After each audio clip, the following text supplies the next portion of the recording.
Gambat report Munir खोड़ो। बहारो police जी नाजायज़नि खिलाफ़ गंबट लग ॻोठ कमाल दे रोवासी जोया बिरादरी जे औरतुनि ऐं मर्दनि जो एहतजाज। औरतूं हकीमा मुमताज़ खातून, इकबाल खातून ऐं मुश्ताक कुर्बान मीर हसन जोयो।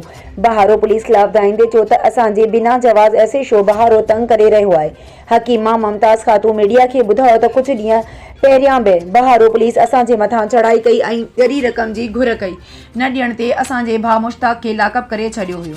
अॻिले ॾींहुं कोर्ट में एसएचओ ख़िलाफ़ दायो, जंहिं ते मूंखे पुलिस छॾियो हुयो। वरी अॼु पुलिस असांजे घरनि में घिरी असांजा नंग कढण जी कोशिश कई आहे, जॾहिं त 2 ॾींहंनि खां पोइ कोर्ट में पेशी पिणु रखियल आहे। असांजो इक़बाल सां को बि वास्तो नाहे। असां उन सां पहिरियां ई लातालुकी जो इज़हार करे चुका आहियूं। छोकिरे इक़बाल जोयो पसंदि जी शादी कई आहे, पर उन बावजूदि असांजो उन सां को बि वास्तो नाहे। अॼु बिना जवाज़ असांजे वालिद नज़ीर जोयो जी खंबी खणी विया आहिनि। असां एसएसपी खैरपुर जी अपील था कयूं त असांजी गिरफ़्तार वालिद खे आज़ादु करे एसएचओ मां जान छॾाए असां सां इंसाफ़ कयो वञे।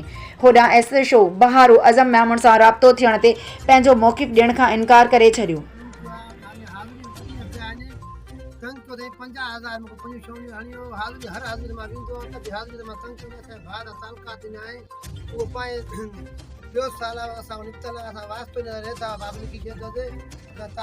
पुलिस छाजे करे तंग थी करे? पुलिस असांखे अञा ॿधी हाज़िरियूं पिया आहिनि त पैसा छो थी करे? कहिड़ी ॻाल्हि जे करे तंग थी करे?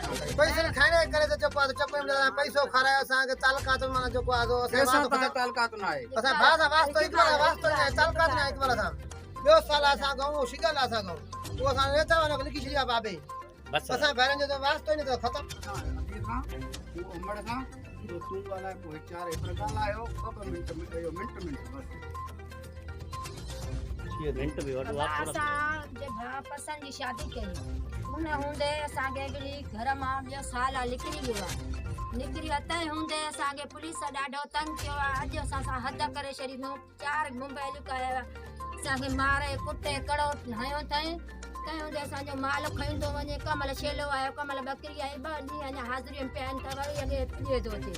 अॼु असां हद कई त असांजा नंग खयूं पोइ वञे त